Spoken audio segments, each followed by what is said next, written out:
It now gives me great pleasure to turn the podium over to Av Maharji, VP Legal, Corporate Affairs, and HR, that's a tongue twister, at Kraft Heinz Canada, who will officially get things started.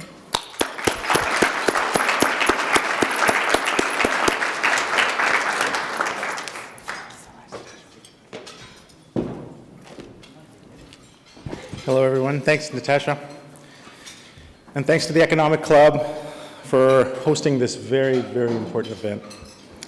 With the people gathered in this room, I don't think it's breaking news to say that supporting families in the early stages is highly important. Research tells us that children raised in stable, nurturing environments that allow for development for lifelong relationships with at least one healthy adult have better outcomes as adults.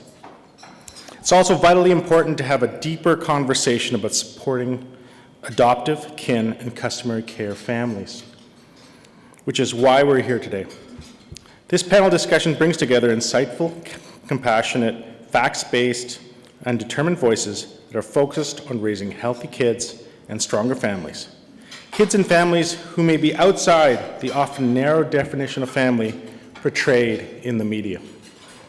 For our part at Kraft Heinz Canada, we are thrilled to be a sponsor of this event. In fact, Kraft Heinz has been at the table with Canadian families for over a century. Today, we're doing our part to help grow happy families by having equal top-up benefits for adoptive and birth parents. As an adoptive parent myself, I am proud to work for an organization that recognizes the diverse nature of families. We know that families come in all shapes and sizes, but what they all have in common is a shared desire to raise healthy, happy kids who in turn become healthy, happy adults. I know this is easier said than done, which is why we have experts here today from organizations like Adopt for Life and Adoption Council of Canada. With that said, I would like to start by introducing our moderator for the panel discussion. 12 years ago, Queen's Park here in Ontario established the Ontario Child Advocate. On July 14th, 2008, an all-party panel appointed Irwin Ellman as the Provincial Advocate for Children and Youth to provide leadership to the Advocate's Office, the first independent office of its kind in Ontario. And up until April 30th of this year, the Advocate's Office worked to make sure that young people knew their rights, their opinions were taken into account in matters that concerned them, and that their voices were heard. The office's advocacy aimed to ensure young people were at the center of all the services provided to them and the decisions that were made about them. Drawing on the strength of young people, the Advocate's Office worked to fill the gap between what government service providers and policymakers intend, and the reality experienced by some of the most vulnerable children and youth in Ontario. Irwin brings an extensive and impressive background as an educator, counselor, youth worker, program manager, policy developer, and child and youth advocate to the position. When I read his resume, I realize I really haven't done a whole lot in my life. But regardless of that, he borrows from the courage and hope of the young people he has served to create innovative approaches for others in Ontario, Jamaica, Hungary, and even Japan. Prior to becoming the Provincial Advocate for Children and Youth, Irwin was the manager of Toronto's PAPE Adolescent Resource Centre, an award-winning organization that supports young people as they leave child welfare care for more than 20 years. He later served as Director of Client Services at Central Toronto Youth Services, a children's mental health centre. Irwin obtained his Master's of Education and Bachelor of Education from the University of Ontario and a Bachelor of Arts degrees in Political Science from Carleton. Equally impressive, he's also received an honorary degree from Guelph Humber University.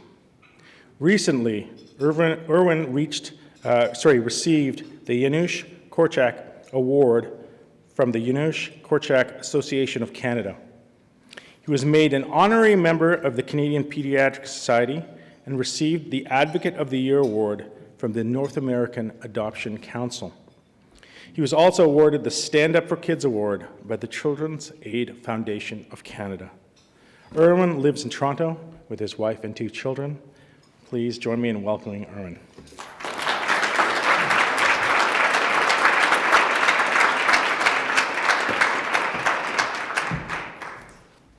Thanks, Av.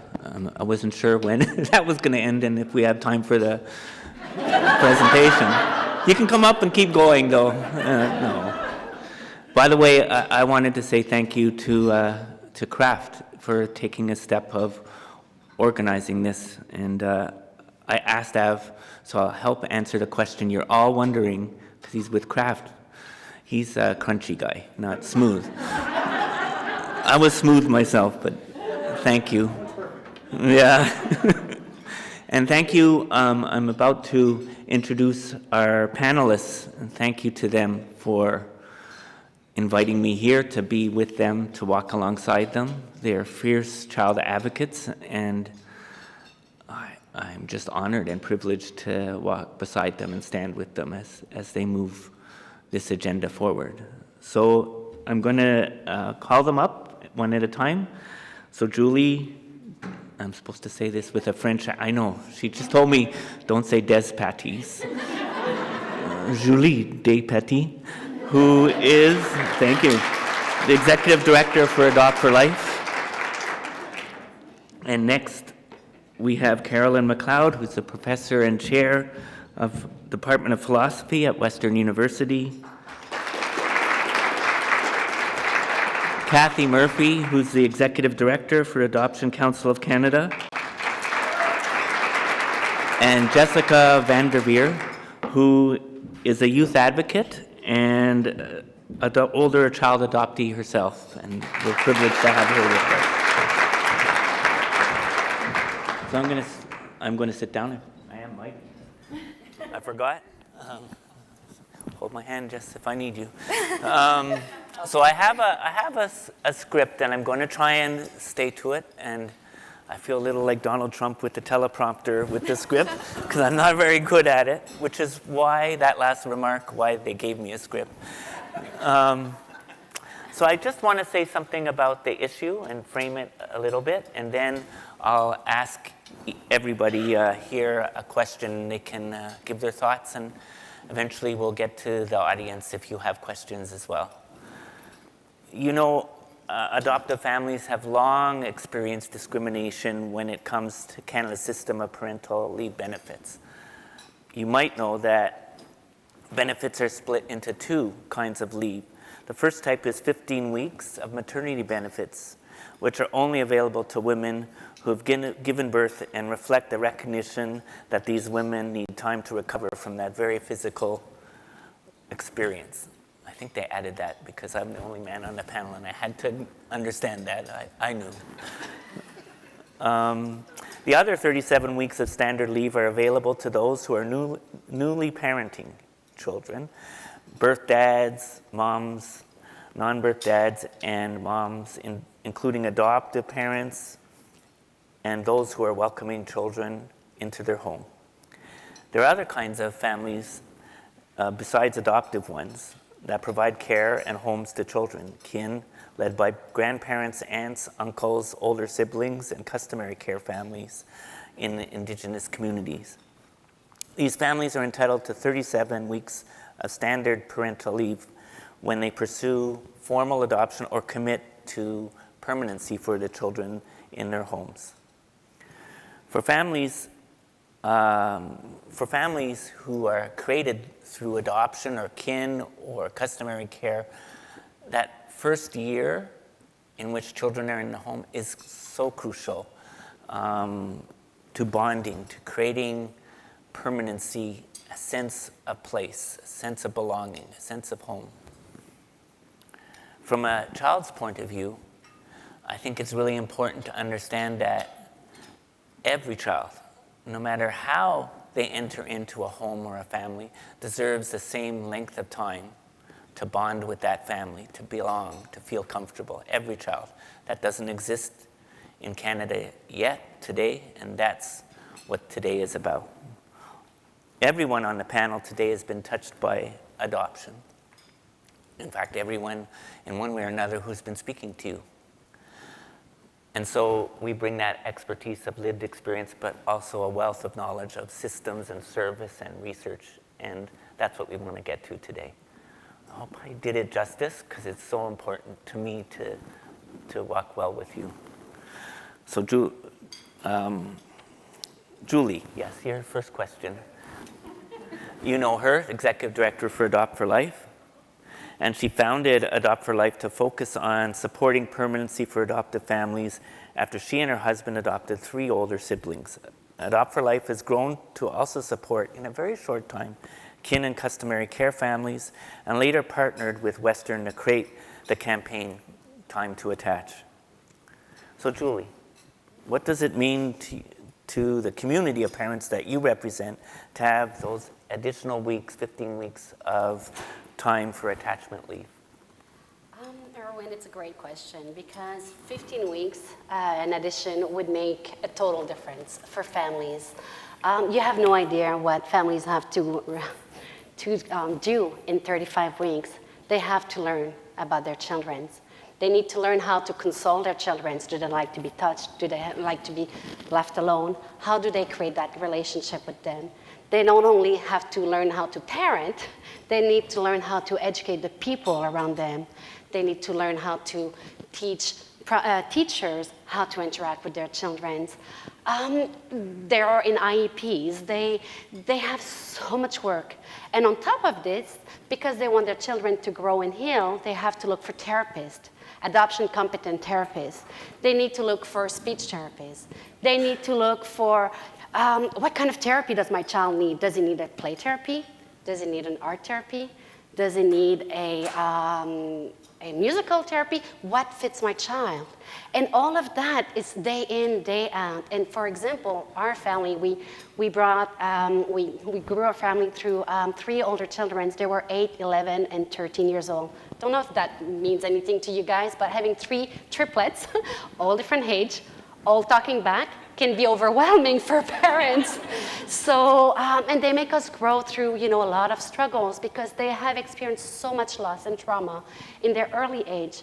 Then they have to give it back to somebody. And because they don't always feel that they're worthy of love, they're gonna test you, and they're gonna test you. 35 weeks, I promise you, I've lived it. I was rushed to the hospital. It was so intense, it was so much stress that it was not enough. I could not have done, if I needed more. I actually stayed home longer. It took me a long time before I could go back and start working. Because when we are trying to create that relationship with our children, they need to make sure that they touch all of our buttons to know that we're staying and that we're not leaving. So 15 more weeks is a good start. So yes. Thank you, Julie. Carolyn, you're the professor at Department of Philosophy at University of Western Ontario. It's great that you did this piece of research. You know that families formed through adoption or kin or customary care, the first year is crucial. You're an adoptive parent yourself and former chair of the board of the director of Adopt for Life. So the question I have for you, it's written down here. What does the research tell us? The research you did and other research you know about, tell us about the important first year for families formed through adoption, kin, and customary care. Thanks, Erwin. It really is a pleasure to be here, and I really do think this extra leave is really important, and it symbolizes a willingness to really value and support these families. I'm going to speak as though I'm a psychologist for a minute. I only have 2 minutes, even though I'm a philosopher. So the literature in psychology, I think, is pretty clear in indicating that attachment is very important for children's healthy development. So attachment just involves children feeling drawn to their caregiver, their parent, for safety and protection. Having that attachment is important for their social, emotional, cognitive development. So children who have that secure attachment For example, they're better able to form close relationships with peers, to regulate negative emotions that they feel, and to problem solve. So they're better at what they are called executive function. So that I think literature is pretty clear. It's also fairly clear that children from care struggle with attachment on average more so than children who are raised in their biological families. And I think that's understandable given the kinds of experiences the children have had. There is evidence to show that substantial progress with attachment can happen in the first year of a placement in a family. So that first year is significant. Adoption does tend to be a healing mechanism for children who've experienced problems with attachment and other sorts of trauma. But of course, the healing takes time. So in the report we did, we looked at that literature, but we also created our own data. So we did a survey of 974 parents and caregivers across Canada. 94% of them said that having additional attachment benefits, and we call them attachment benefits in the report, would be very beneficial. Roughly 3/4 of them said that they didn't have enough time to bond with their children. If I have another second, interesting statistic is that a significant portion of them said that the current benefit system was a barrier to them adopting a sibling group or a children with complex needs. They didn't feel that they would have had enough time with a child in those, or children in those circumstances, so they simply did not choose to adopt a child in those circumstances. Children that really need some normalcy and some expectations. They know what to expect. They need that routine. And so 35 weeks is just not long enough. And we've heard it loud and clear. In fact, we've heard that families who have to return to work early, sometimes they need to change their work schedule. They have to go down, maybe if they were an executive, they have to go a step backwards because they need to meet the needs of their children. So we have dedicated parents, but we also need to have a system that allows us to really know that they're having our best interest, that their kids, our Canadian kids, our children are the most important ones that we need to invest. And I think that that's the reason why the time to attach and the reception that we have got across from here in Ontario, but across Canada, everybody's been jumping on this, coming all together because we need that. It's important to invest in our children. And so we're just really grateful to be able to share this with you and to know that you are supporting this ask because that will benefit our children so that they can reach and grow to their full potential. And I have to say that as much as I shared about the struggles initially, it does take time. Like any relationship, it takes time to grow that. But we've been 6 years with our children, and it's amazing the change. We can see it takes time. A year is not long enough, but it does take time. And so we need to truly invest in making sure that our children know that they are the most important and precious being in our country. Thank you. I won't make everybody say something if you don't want to, but is there anything anybody wants to add? I would love to add if that's Okay.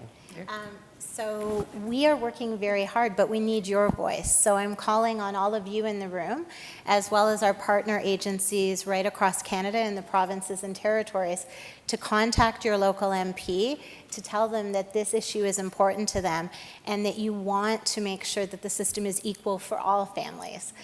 We are all very passionate about this, and we want to make sure that your children and or youth who have joined your family through adoption have the best start possible. I know firsthand that this is a long-term commitment, but that first year really does set the foundation. So please help us in this movement. Thank you. You want to say? I just want to say I think this should really be a no-brainer for the government. Many people I've talked to, when we talk about the research we did, they didn't realize that there was this discrepancy in the benefits that our families are permitted to have. So, and when they hear that, they think, wow, that just seems wrong. And it is wrong, and I think the research really reveals that. And another element of the research is that Canada is really an outlier in not providing equal leave. So if you look at our comparator countries, for example, Australia, New Zealand, the UK, they all provide equal leave to these families. So I just think this change should happen right away. I mean, I think we all think that lots of change needs to happen in the system for children and child welfare, and this should be a simple one that should just happen right away. Go ahead. All right, so just something I wanted to add and like why it's so important to keep fighting for it and show a different kind of light. I've been specifically fighting for this topic since I was 12 years old. When I was 12, my very first time I spoke was trying to get an extra 15 weeks attachment leave for my parents. And everyone has like this classic storybook ending stuck in their minds, but the time I struggled most with my adoption was after I was adopted. After being placed into a birth family where it was my forever home, then I started wondering who my parents were, who I was supposed to be like, why I didn't look like anyone else. And it was like a solid 6 months before I called my parents mom and dad, and it was well over a year before I felt like they would keep me. And although my parents did everything they could to try to make us feel safe, there's no way that I could have felt safe when I felt out of place. And the children that are being put into homes today, they deserve the time to bond with their new families. They're getting a whole new family, and they deserve the chance to bond with that new family. They're like the kids in care. It just seems like they're not worth 1 year of undivided love and attention. And I don't think it's a lot to be asking for an extra 15 weeks of love compared to the time that the kids in care will spend feeling abandoned. The 35 weeks isn't going to take away the time those kids were even left in care. And yeah, I think the families deserve extra 15 weeks of attachment leave just for love, for attaching and bonding and healing and growth.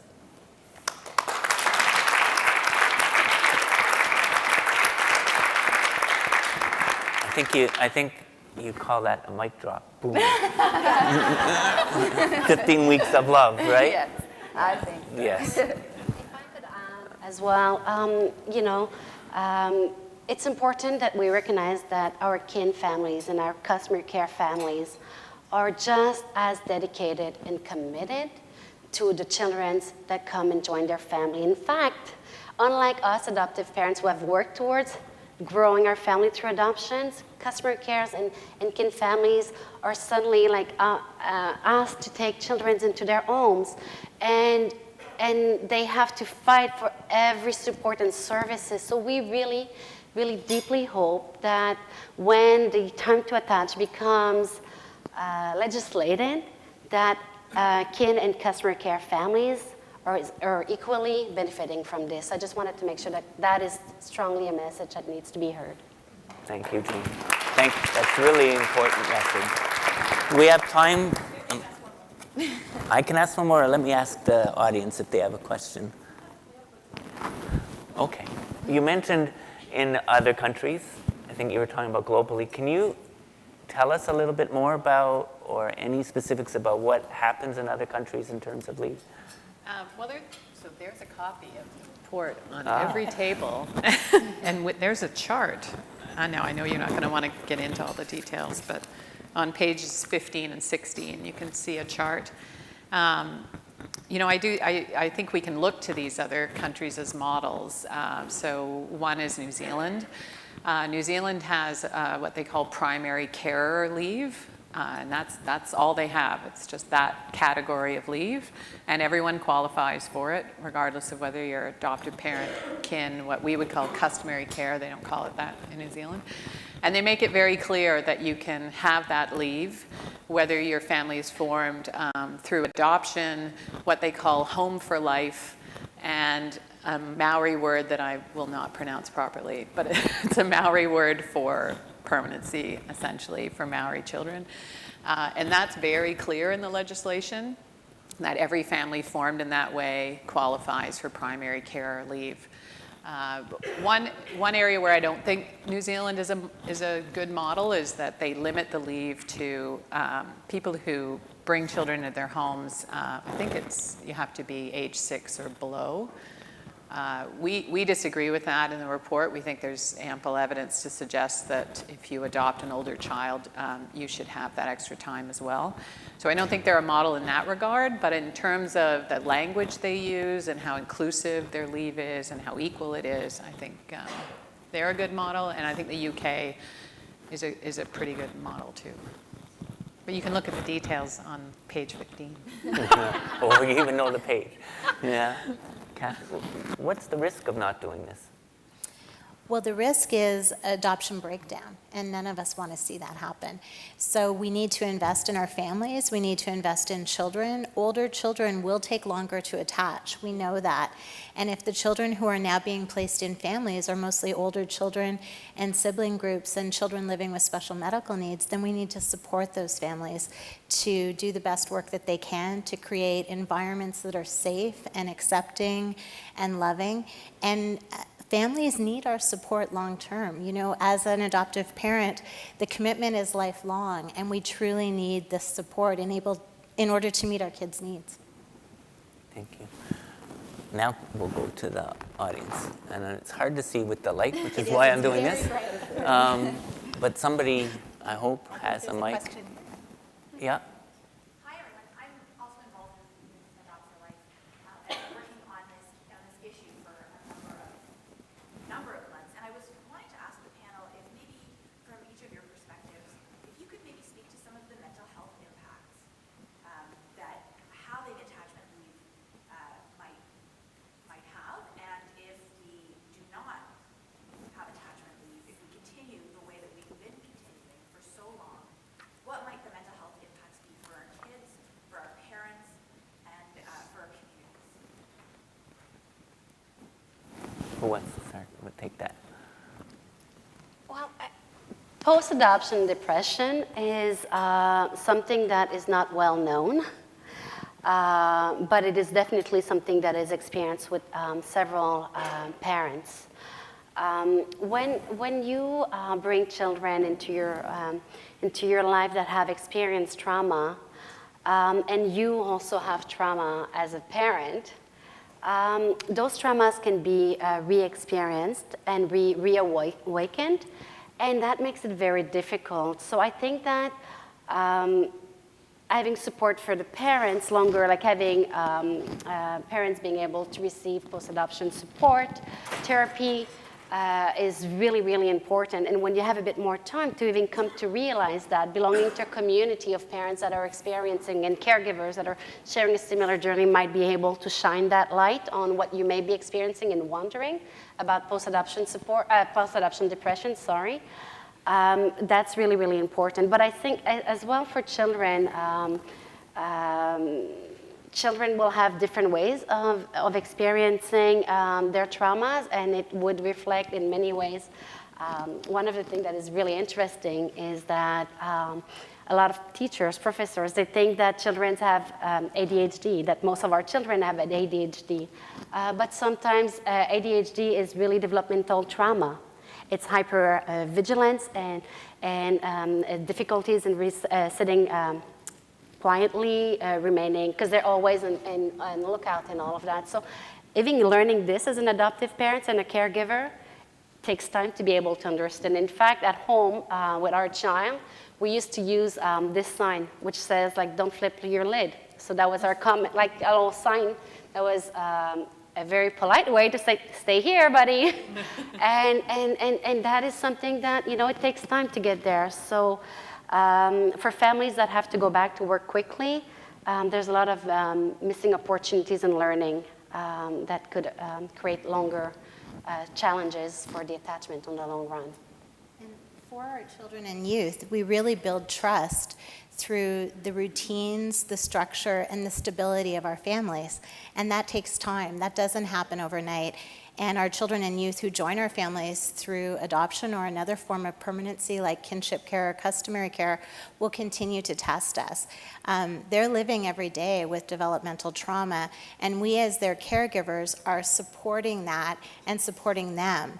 And so the mental health piece is something that our families will require and able to stay healthy. So we really need to have access to therapists who have experience with developmental trauma, what that looks like for our kids, what that looks like for their caregivers, and how to support the whole family. That's really how we become successful and how we prevent disruption. Thank you. Yes. Oh, Cheyenne. Too late, I already did. Sorry, we actually know each other, so. So when we think about adoption, we usually think that it's a child coming into a family. In reality, it's the family taking on another family. The child comes with another family. And so when we're talking about adoption, we have to also talk about openness.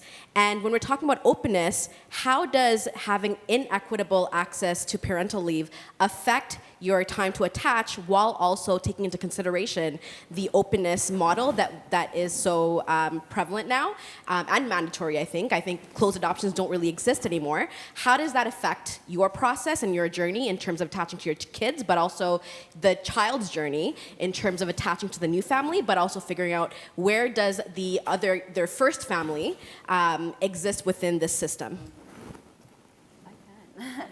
So, I think like it's a lot to figure out at that time, and very clearly, like I was so confused. I was 6 years old. I was old enough to know what was going on, but not old enough to understand why it was going on. So at that time, like how Cheyenne said, you are taking on like a whole new family, and I did have a closed adoption. It was completely closed, but I also had my foster family. I lived with the same foster family for 2.5 years. So I had one family for 3 years, a second family for 2.5 years, and then I was being put into a new family. I had other siblings that didn't come with me. There was so much for me to deal with for healing from my past that I barely got to heal with my new parents because I was spending so much time on my past.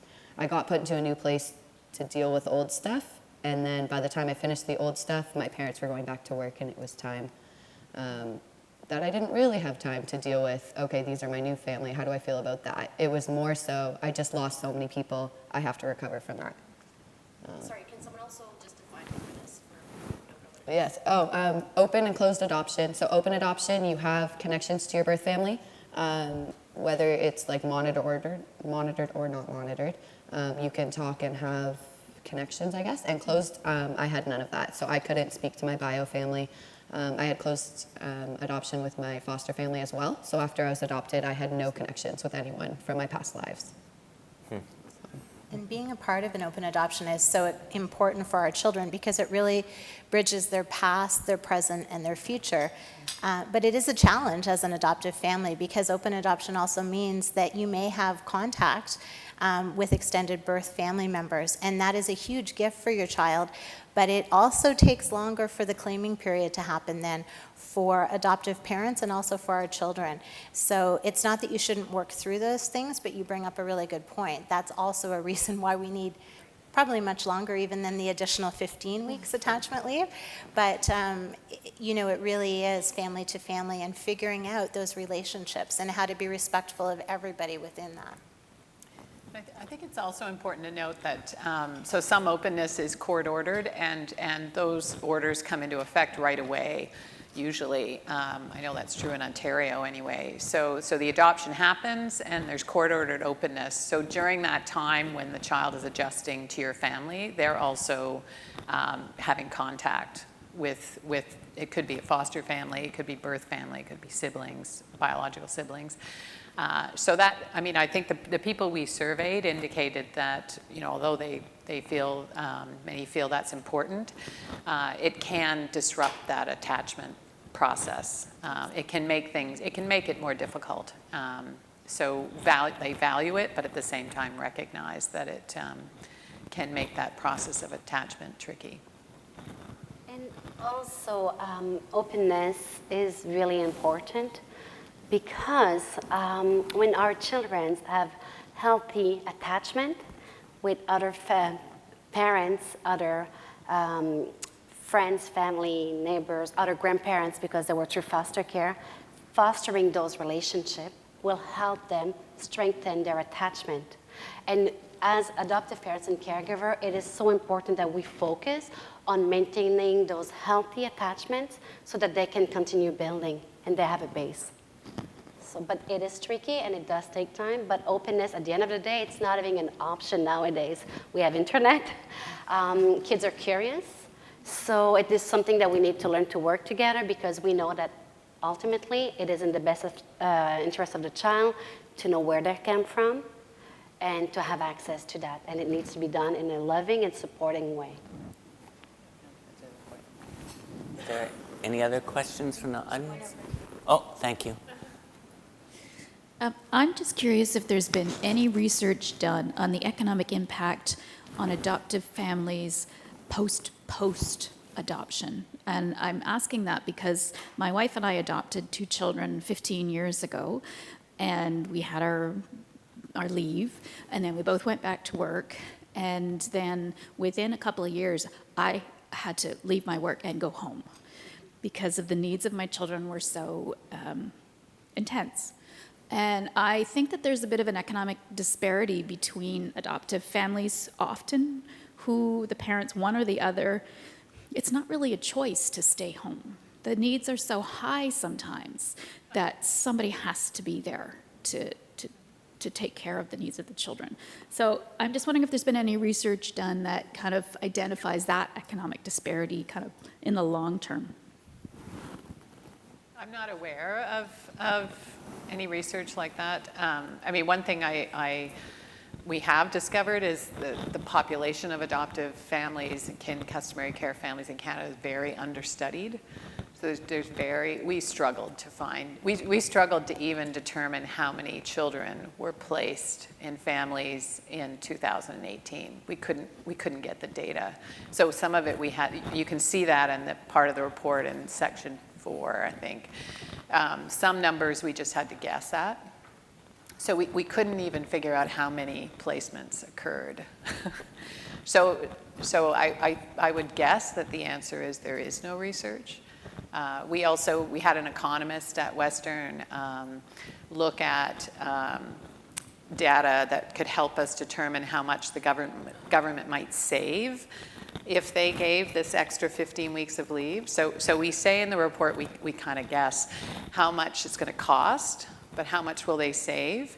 And she just couldn't find enough data to be able to do that costing and the actual benefit of having this leave. There just wasn't enough information available to do it.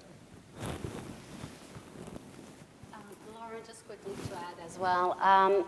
This is something that we do raise when we meet with MPs and different stakeholders. We talk about the fact that, sometimes you have a child coming to you at a younger age, and it takes time to see what can come out, right? If there's some undiagnosed FASD or anything like that.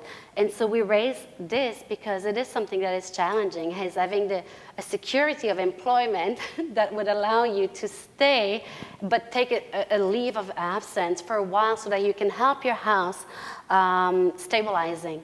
And so those are like very important discussion, and it's not on this topic yet, but it's definitely something that we are flagging and raising the information on. Go ahead. Hi there.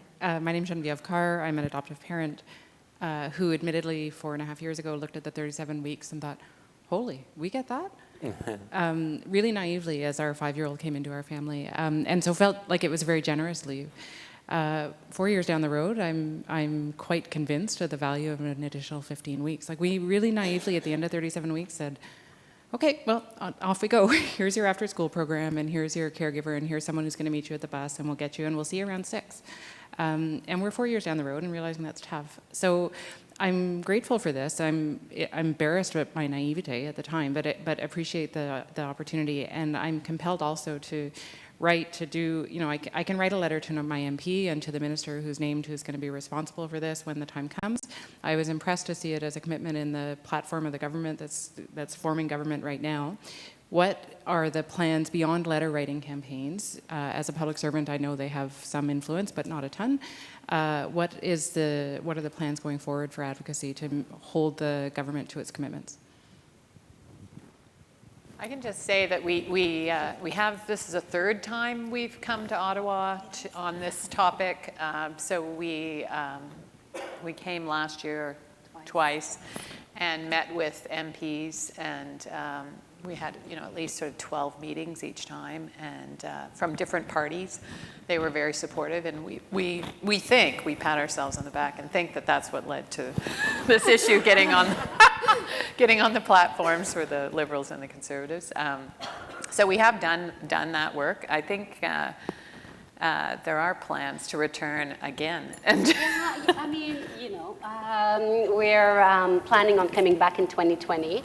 But we're dealing with, we're a small organization, a mighty organization, partnering.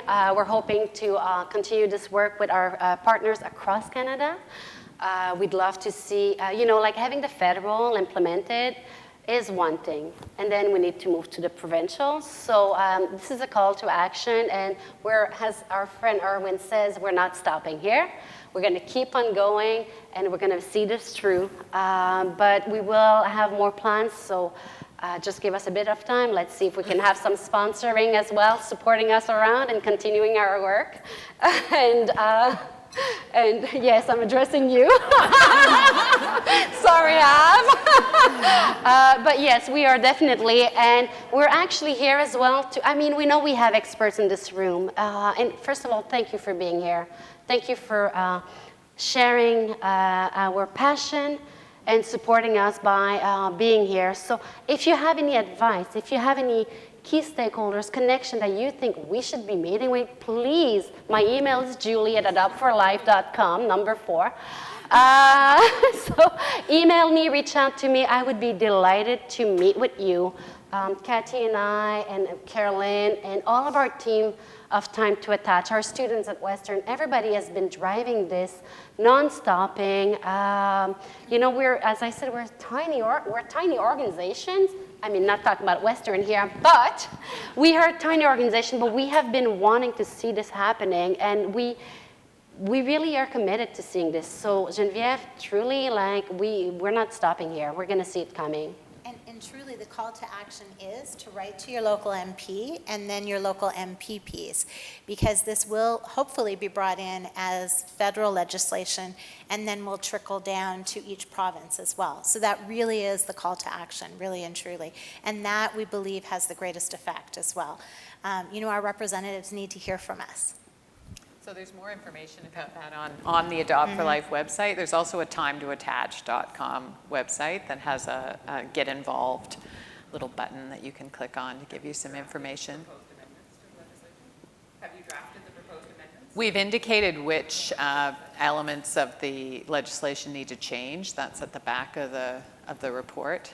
But it's pretty clear. We've said exactly what change we think needs to be made. And we're very fortunate. We continue to have meetings with MPs, but also with different departments in the government. And so far, everyone is incredibly supportive. It truly is a nonpartisan issue. So we are very hopeful that after how many years, Jess? Almost 10. Almost Going 10 on years, 10 years. that 2020 may be our year. That will be at 12. Yeah. So I want to thank you, and thank you again for letting me share the stage with you. It's an honor. Thank you, everyone, for being here. I think that your question is important. I, for one, think our provincial governments across Canada, and this is being live streamed, and I know you use clips. There's no reason why our provincial governments can't endorse this right now. They don't need to wait, and they can encourage the federal government too. So I'll speak to, as a private citizen, I'll speak to government in Ontario, and I'm looking for you to step up and say we support this. I hope somebody asks them to do it. The other thing I would say is I've realized that small things, it was a song I heard once, but small things one day become big things. And never underestimate that email to a MPP or a a member of parliament or a conversation with your neighbor. And I think that right now it's kind of crucial that those things happen. I think of two things. I think our government should be saying to families, and when I say families, I think of all sorts of families, kinship care families, customary care families, families of choice where young people have built families themselves, like with their friends. I think of course, birth families, but governments should be saying to those families on our behalf, thank you. And they should be saying, whatever you need to do right by your children, you will have. And they should say, we've got your back. That's what I think. And I think that, you know, the panel said, say this at the end, and because when I was thinking about being here, I was thinking about the time when I'd met one of the deputy ministers when I was in that role, and I could meet them. And, you know, all the studies about the young people that are most in difficulty have the least amount of rights in our country, whether it's Indigenous or racialized or young people in care or in mental health services and disabled. All the studies say that what's important, and it comes from the young people's voices themselves, is belonging, having secure, supportive adults in their lives. It means about having voice. And I remember telling this to the deputy, like, because he wanted to tell me what to do. And I was saying, this is the answer. And he's going, what do you want me to do with that, Erwin? We can't legislate love. And I was stumped until I met somebody like Jessica, a young person, not that you're a young person now, but a younger person. And I said, what did I say to that? And they said, it's true. You tell them it's true. You can't legislate love. But you can legislate the conditions in which love can flourish. And that's what I think I want to, in terms of trying to move forward with people, is to, how do we do that? And this seems to me an obvious way, a simple, obvious way, an example of how we can create the conditions in which love can flourish.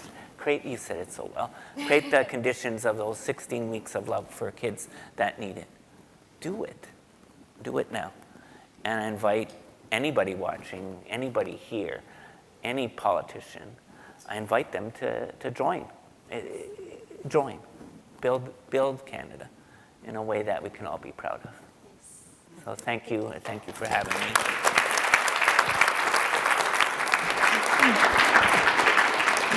What a powerful way to end that conversation. Thank you so very much, Erwin. Thank you to our esteemed panelists. Your passion for this cause is contagious. It truly is, and it's been an honor to be able to host this conversation. Jessica, I think you're absolutely amazing.